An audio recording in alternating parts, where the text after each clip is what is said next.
Donc, aujourd'hui, Nadja de André Breton, un roman écrit en 1928 et après réécrit, modifié un petit peu, je crois, en 1962 ou 63. Très bien. J'espère que bon, vous avez un peu lu ou un peu une idée du roman. Moi, j'aime beaucoup ce roman. Je ne sais pas comment le qualifier.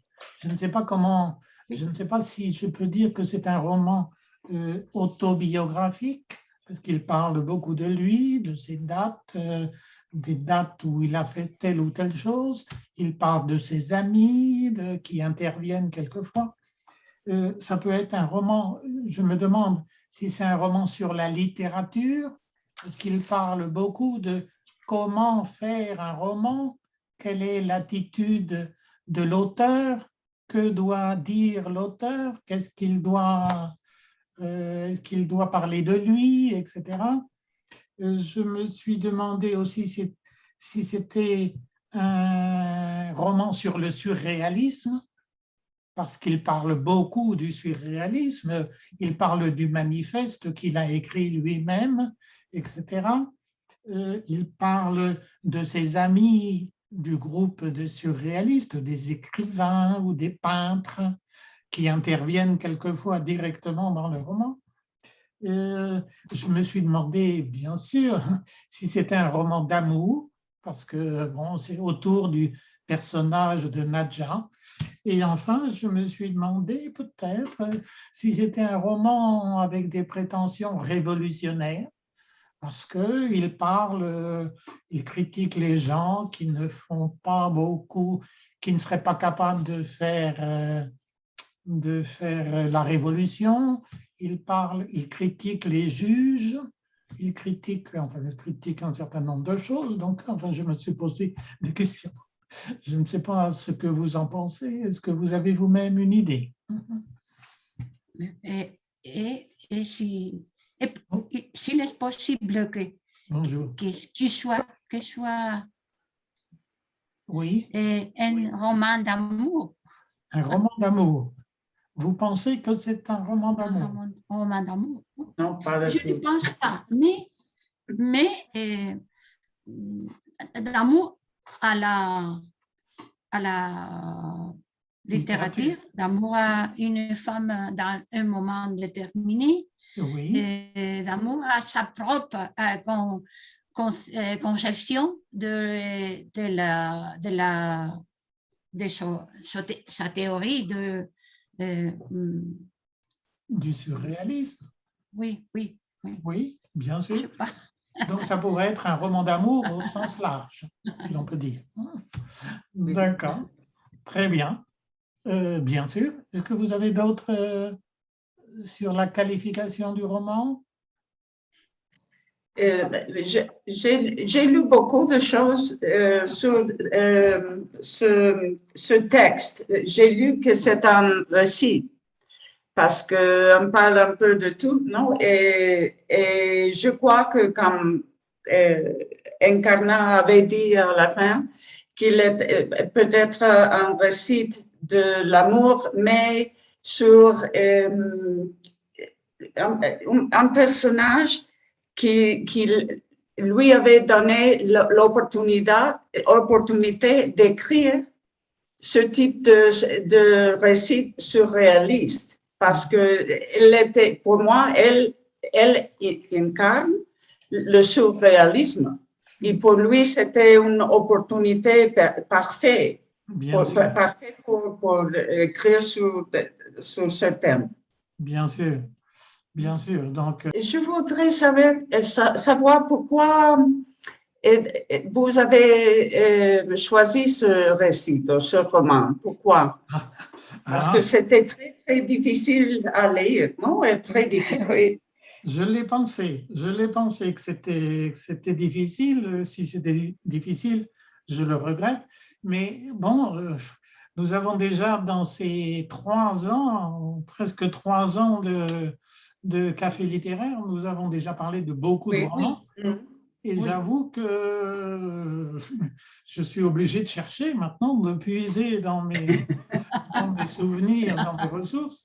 Et donc, je me souviens que j'avais étudié, quand j'étais au lycée en première, avec un professeur que j'aimais beaucoup, j'avais lu ce livre. Elle nous avait demandé de lire ce livre. Et en réalité, je crois que je n'étais pas rentré dans le livre. Je l'avais lu de façon superficielle et je n'avais pas... Et donc, quelques années après, eh bien, je l'ai relu un peu et j'ai trouvé que c'était, oui, c'est un roman très, très riche avec beaucoup de choses, beaucoup d'informations, beaucoup d'images, etc. Et donc, j'ai pensé que finalement, c'était un bon exemple. Voilà. Voilà pour répondre à la question de Martha. Très bien. Est-ce que, donc, roman sur l'amour, nous avons vu, ce n'est pas seulement un roman d'amour au sens strict, si l'on peut dire, mais nous avons dit que ça pouvait être considéré comme un roman d'amour, mais au sens large, c'est-à-dire l'amour de la littérature, l'amour des gens, peut-être en général, et pas seulement l'amour du personnage de Nadja. Si nous devons parler du personnage lui-même, qu'est-ce que vous diriez de ce personnage de Nadja? C'est un personnage étonnant, bien sûr. Est-ce que vous avez dit oui? C'est un personnage très tragique, non? Comme il avait dit, je ne me souviens pas, mais la pauvreté qu'elle subit, c'était un grand problème. Elle était mère et elle avait laissé son enfant avec ses parents. Oui. Et elle s'est prostituée. Oui. Elle trafiquait avec les drogues et à la fin, elle s'est tombée amoureuse d'un homme qui, je ne sais pas exactement qu'est-ce qu'il voulait faire avec elle, sauf écrire sa vie, et elle c'est devenu folle, non? Et on l'avait abandonnée totalement, je crois. C'est ce qui est dit. Bon, nous reviendrons peut-être sur le fait qu'elle est devenue folle. Peut-être qu'elle n'est pas... Enfin, la question reste posée. Parce qu'à la fin, je crois que l'auteur dit qu'il pense... Bonjour Geneviève. Il pense qu'elle n'est pas du tout devenue folle. Enfin, il se pose la question. Il critique au passage les institutions psychiatriques, etc. Donc, bien sûr, vous disiez qu'elle trafiquait, qu'elle avait trafiqué avec... Est-ce que l'on peut dire, je me pose la question, est-ce que l'on peut dire qu'elle a trafiqué avec de la drogue? Avec la cocaïne, non? Oui, elle dit qu'elle a transporté de la cocaïne, mais je me demande si on peut dire qu'elle a... Parce qu'elle le fait presque comme une expérience, aussi pour avoir de l'argent, mais elle le fait d'une façon... Elle dit que pour avoir de l'argent, oui. Oui, c'est trafiqué, non? Bien sûr, parce qu'elle dit qu'elle n'a jamais d'argent, seulement dans ces moments-là. Oui. Qu'elle trafiquait avec la cocaïne. Oui. Mais elle s'est livrée de la prison par un ami qui était magistrat ou quelque chose pareil. Oui, c'est une dame, une femme étonnante, sans aucun doute. Qu'est-ce que nous pourrions dire encore sur Nadja? Je crois que Breton a trouvé sa propre formule de surréalisme, en marchant pour la rue, non? Oui. Il a trouvé presque toutes les références qu'il avait, ou toutes les règles qu'il avait proportionnées pour faire le surréalisme, il le trouve en marchant Oui. pour l'avenir, pour les rues, dans ce personnage très intelligent, je crois, mais Oui. qu'il a déployé, elle a déployé une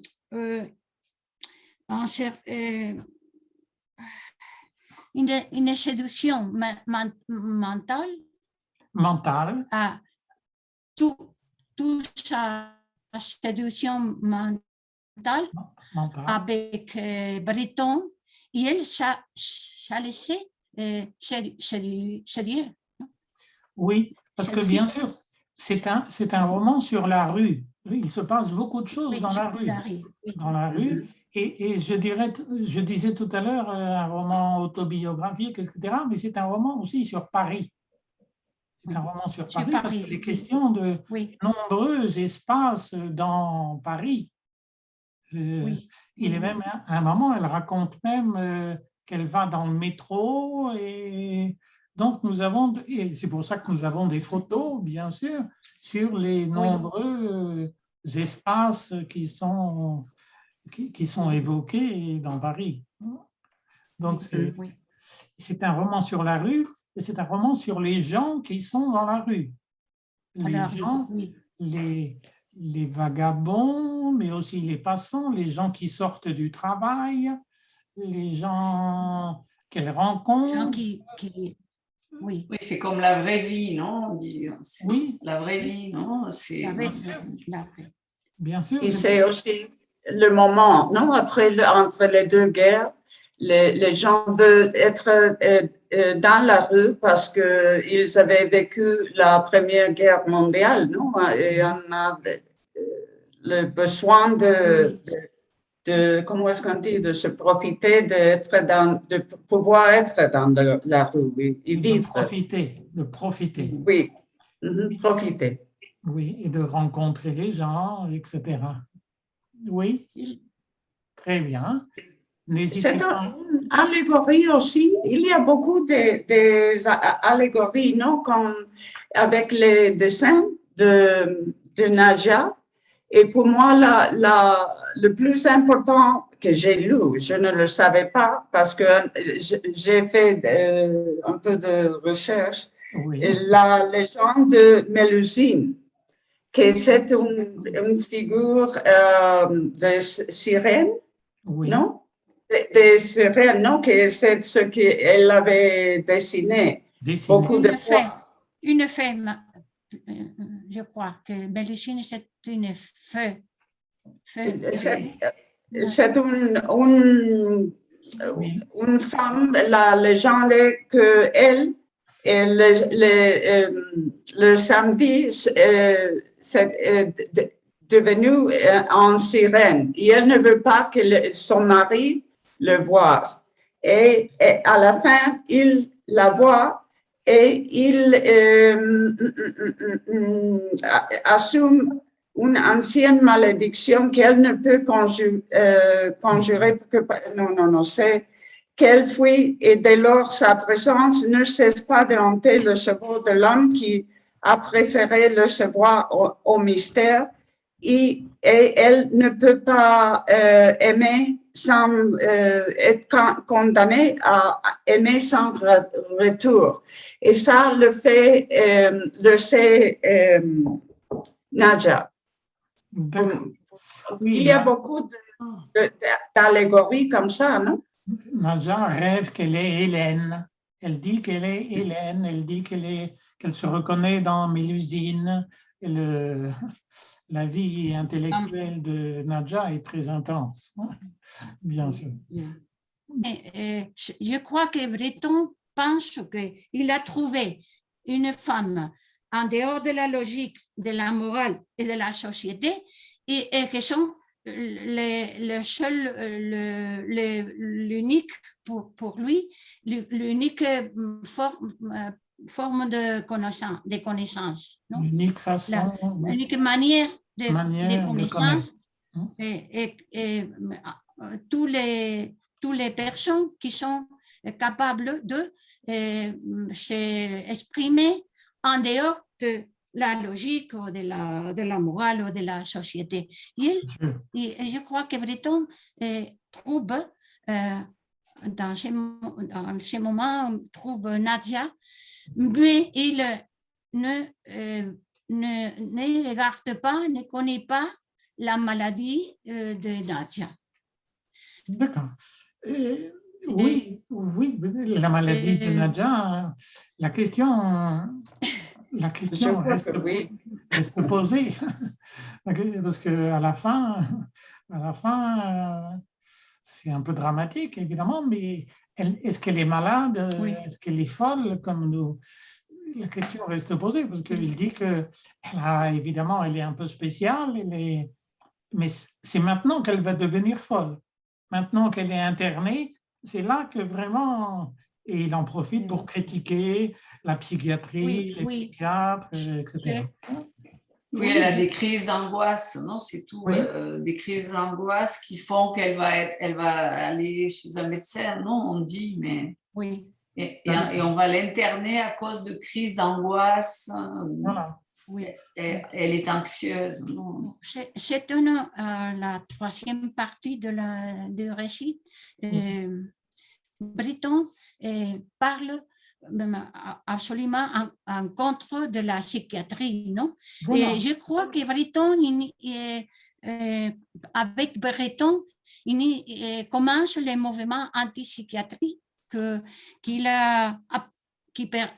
permanent jusqu'au le moment, non? Parce que il disait que être penseur différent,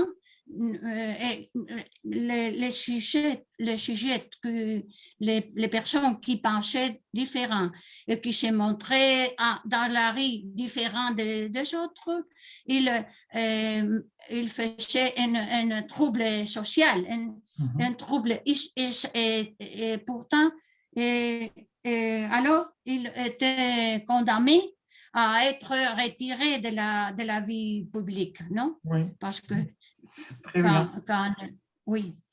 Quand même quelque chose à en dire, c'est que le début, tout le début, c'est prologue, ça m'a complètement déconcertée. Et ça m'a un peu arrêté, que la façon, enfin, ce qu'il parle des autres écrivains de l'époque. Oui. Je me suis perdue, je ne voyais pas où il voulait en venir, et ça m'a vraiment, ça m'a déconcertée. D'accord. Mais du coup, vous ne connaissiez pas. Vous ne connaissiez pas. Non. Je suis contente d'être avec vous pour écouter ce que vous en dites. D'accord. Très bien. Moi, je suis d'accord avec Encarna parce que je pense que Breton utilisait un personnage marginal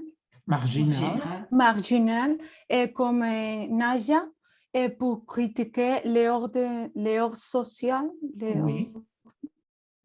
L'ordre social. Oui, et les psychiatries. La psychiatrie. Oui. Bien sûr. Oui, il y a une critique assez dure, bien sûr. D'accord. Pour moi, c'était un peu pareil comme Geneviève a dit. Quand j'ai commencé à lire les livres, c'était un peu difficile parce que c'était la première fois que j'ai lu un livre comme ça. Mais jusqu'à la fin, je trouve que même s'il y a un critique sociale et surtout sur la situation de la santé mentale, aussi j'ai eu le sens qu'il y a aussi je ne sais pas si c'est le mot, en romantification. Un roman? En idéalisation. Une idéalisation. De la pauvreté. Oui. Parce qu'il y a beaucoup de choses l'auteur dit de Nadia comme qu'elle a un esprit libre, qu'il y a un livre qui ne prend pas en compte les règles sociales, mais en même temps, quand tu es pauvre, quand tu n'as pas rien, c'est très difficile de suivre les règles sociales. Bien sûr. Bien sûr. Donc, je trouve ça très, très intéressant. Bien sûr. C'est vrai que une des caractéristiques de Nadja, du personnage, c'est qu'elle est très pauvre. Qu'elle est pauvre, elle n'a pas d'argent. Ce que nous disions tout à l'heure, donc toutes les occasions, ou certaines occasions qui peuvent se présenter, eh bien, elle est prête à les envisager parce que si ça peut lui permettre d'avoir un peu d'argent, bien. Maintenant, nous avons dit tout à l'heure, nous avons évoqué le fait qu'il est suggéré plusieurs fois qu'elle se prostituait, enfin, qu'elle avait des relations en échange d'argent. C'est suggéré, mais ce n'est pas, enfin, je crois que c'est plus dans la tête, enfin, je ne sais pas, mais c'est au moins autant dans la tête du narrateur, de André Breton, que dans la réalité, parce que rien n'est... Il se demande, il se pose la question, quelquefois, c'est vrai aussi, pardon Martha, c'est vrai aussi qu'il insiste plusieurs fois pour dire que Nadja a beaucoup de succès. Il y a l'histoire du restaurant. Dans un restaurant, le serveur est très impressionné par Nadja et il ne sait pas ce qu'il fait, il casse des assiettes parce qu'il ne sait plus comment agir devant Nadja. Donc, elle impressionne beaucoup. De là, j'avoue que je ne sais pas. Pardon, Martha. Non, j'ai lu que dans l'édition originale, oui, qu'il y a une scène dans un hôtel entre eux. Et il l'avait éliminé dans la deuxième édition. Ah, d'accord. Et on a dit que Breton lui avait donné, peut-être pas pour ça exactement, mais il l'avait aidé économiquement. Oui. Oui. Oui, et sa femme aussi, la femme de Breton. Oui. D'accord, oui, c'est une conception différente, si l'on peut dire, bien sûr. D'accord. D'autres remarques sur ce roman? C'est évidemment un roman, c'est évidemment un roman un peu difficile. Ce n'est pas le roman le plus facile que nous ayons eu à commenter. Oui.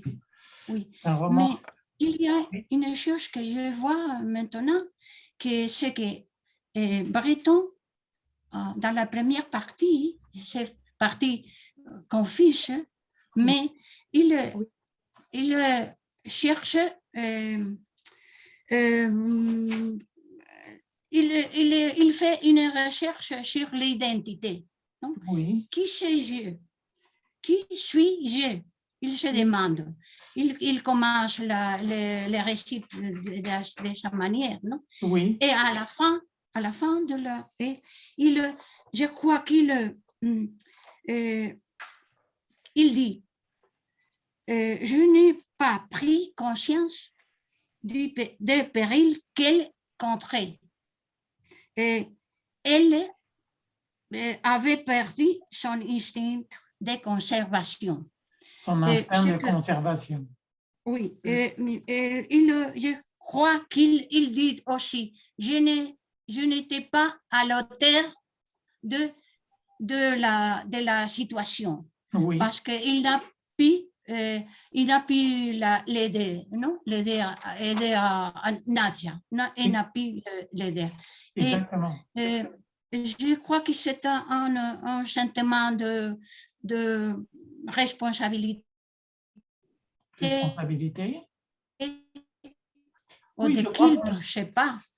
Il parle, oui, parle de Nadia, fait un hommage à Nadia hommage. avec, quand il dit, toi, il commence pour dire, toi qui beaucoup de louanges pour Nadia. Bien sûr. Et une chose qui m'a paru intéressante, c'est que dans un moment, il dit, que ferais-je sans toi? Que c'est le poème que lui, Aragon, a commencé à publier à sa femme. À sa femme. Et dans un moment déterminé, et quand il fait les louanges de Nadia, et il dit que ferais-je sans toi, non? Je crois que je ne sais pas si il connaît la poésie de Louis Aragon, qui était son ami dans ce moment-là. Mais je ne sais pas si Louis Aragon a publié son poème à sa femme après de lire la Nadia de Breton, je ne sais pas. Mais il coïncide les moments, les mots et le titre, non? Que ferais-je sans toi, non? Et il m'a paru très belle la trouvaille, non? C'est un roman touchant, je dirais. C'est un roman, bon, je ne sais pas comment, bon, touchant, dans la mesure, enfin, pour plusieurs raisons. Par exemple, ce que vous disiez, à la fin du roman, eh bien, le narrateur, c'est-à-dire André Breton, se pose des questions sur lui-même. Oui. Se pose des questions sur lui-même pour savoir est-ce qu'il aurait, comme vous le disiez, est-ce qu'il a été à la hauteur, est-ce qu'il aurait dû réagir autrement, se comporter autrement. Et même dans le roman, à un moment, il lui dit, et il écrit, je ne devrais pas, est-ce que je l'aime? Et si je ne l'aime pas, je ne devrais pas me comporter comme je me comporte ou quelque chose comme ça. Donc, c'est un roman où chacun cherche, enfin, André Breton en tout cas, cherche comment agir, comment se comporter. Et je trouve que c'est un des aspects intéressants, bien sûr. Oui, oui. Il y a des moments où on se laisse... Oui, la question qu'il se pose dans la première partie. Oui. Qui suis-je? Qui suis-je, bien sûr. Oui, donc, c'est une recherche. Il a répondre à la fin. Il veut répondre. Non? Bien sûr. Avec un examen de conscience, je crois. Très bien. D'accord. Est-ce que vous avez d'autres choses? Notre session est pas loin de se terminer. Est-ce que vous avez d'autres... La scène dans la voiture, pour moi, c'était la preuve totale, non, de surréalisme, non? Quand elle lui bande les yeux. Oui, les yeux. Et elle lui dit... dire un numéro. Non? Oui. Bien sûr. Oui, c'est